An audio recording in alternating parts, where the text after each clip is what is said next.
मध्य प्रदेश के पूर्व गृह मंत्री उमाशंकर गुप्ता ने कहा कि कांग्रेस पूर्ण रूप से समाप्त हो गई और बीजेपी ग्वालियर चंबल संभाग की 16वीं की 16 सीट, मध्य प्रदेश के 28 की 28 सीटों पर परचम फहराएगी।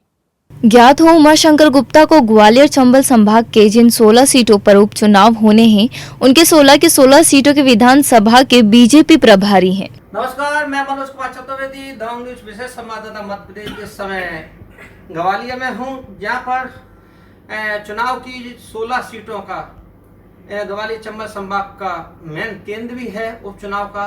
और हमारे साथ एक वरिष्ठ एवं अपनी पहचान रखने वाले उमाशंकर दादाजी हैं, जो मध्य प्रदेश सरकार के पूर्व गृह मंत्री और बीजेपी के बड़े ही दिग्गज नेताओं में मध्य प्रदेश में नाम जाना जाता है। आइए चर्चा करते हैं कि चुनाव की सरगर्मियों पे और वर्तमान की स्थिति क्या है, कमान संभाले हुए हैं। आइए, पहले तो दादा आपका स्वागत है। जी धन्यवाद। दादा, वर्तमान की स्थिति में जो चुनाव की है और 16 सीटों पर चुनाव होना है, 28 से 29 को आचार संहिता की घोषणा होनी, उस पर आपका क्या कहना है? देखिए, चुनाव की सरगर्मियां हैं। भारतीय जनता पार्टी छोटा हो या बड़ा चुनाव हो, उसको बड़ी गंभीरता से चुनौती के रूप में लेती है।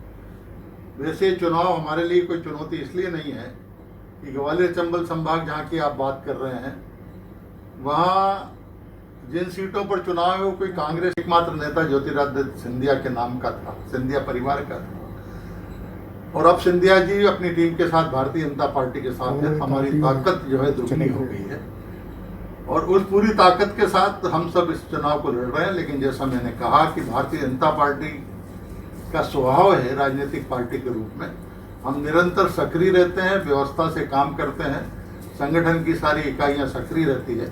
उसी सारी तैयारी के साथ भारतीय जनता पार्टी चुनाव में उतरी है। दादा, आपका जैसे संपर्क में हैं और आपसे चर्चा भी होती हैं, आप स्पष्टता के लिए जाने जाते हैं, अच्छा हो या वो बिल्कुल स्पष्ट।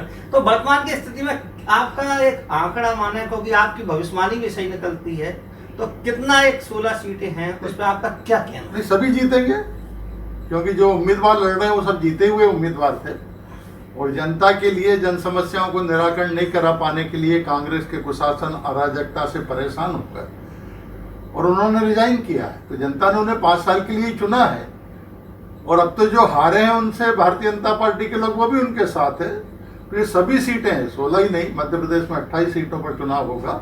मैं बड़े विश्वास के साथ कहता हूँ कि सभी सीटों पर भारतीय जनता पार्टी जीतेगी। दादा, जैसे जो सरगर्मियां रही, ये अपने विधायकों की जो विधायक सो आप बीजेपी को मजबूत में, तो ऐसा है शुरू से ही कहीं ना कहीं पूरा का पूरा नेतृत्व ऐसा जाना जाता है कि आपकी मेन भूमिका रही है और आपको एक मेन भूमिका के रूप में भी जाना चाहता है, उस पर आप क्या कहना चाहेंगे? नहीं, देखिए, भारतीय जनता पार्टी के हम सब कार्यकर्ता हैं, मैं भी एक कार्यकर्ता हूँ। पार्टी जब जिस कार्यकर्ता को जिस रूप में काम सौंपती है, गंभीरता से हम करते हैं और भगवान की कृपा है कि साधारणता उसमें यश मिलता है। आप ग्वालियर में हैं और एक मीडिया के माध्यम से आप अपना बेशकीमती समय भी दे रहे हैं, तो क्या संदेश एक माना जाए? नहीं, मैं तो जनता जनार्दन से आपके माध्यम से भी अपील करता हूं कि जनता ने 15 साल की भारतीय जनता पार्टी की शिवराज सिंह चौहान की सरकार को भी देखा है और 15 महीने की कांग्रेस की कमलनाथ की सरकार को देखा है। कमलनाथ जी एक दिन बाहर नहीं निकले, कभी जनता की चिंता नहीं की। केवल मैं तो भोपाल में रहता हूँ, ट्रांसफर उद्योग में लगे रहे, अराजकता का वातावरण हो गया था, विकास सब ठप हो गया था, मध्य प्रदेश की जनता के साथ छलावा हुआ था। और अभी इन साथियों ने जनता को मौका दे दिया उनसे बदला लेने के लिए, और इसलिए कांग्रेस का सुपड़ा साफ करके भारतीय जनता पार्टी को जिता। दादा, एक प्रश्न और है कि अपना जो किसान से संबंधित बिल पास हुआ है और एक अच्छा माना जा रहा है, लेकिन उसका इन लोग कुछ लोगों जो विपक्ष ये कह रहा है कि ये करे, उस पर आप देखिए, निहित स्वार्थ और व्यक्तिगत धंधे जिनके बंद हो रहे हैं उनको तकलीफ हो रही है। जो अभी तक किसान को माल बेचने का विकल्प था उसको किसी को बंद नहीं किया, वो तो है ही, उसको एडिशनल विकल्प दे दिया। आप हम सब जानते हैं कई बार छोटा किसान मंडी तक ही नहीं पहुंच पाता, मंडी में भी पहुंचता था तो बैठ जाता था कोने में, 5-10 जो वहां के लोग होते थे उनकी बोली के सहारे रहता था। और इसलिए वहां जाना चाहे तो वहां जा, किसी को रोका नहीं है। और अगर और मंडी मार्केट पूरा देश का खुला हुआ है, दुनिया का खुला हुआ है, जहां बेचना चाहे तो उसको और विकल्प दिया है। किसानों की हालत सुधारने की कोशिश मोदी जी की सरकार ने की है।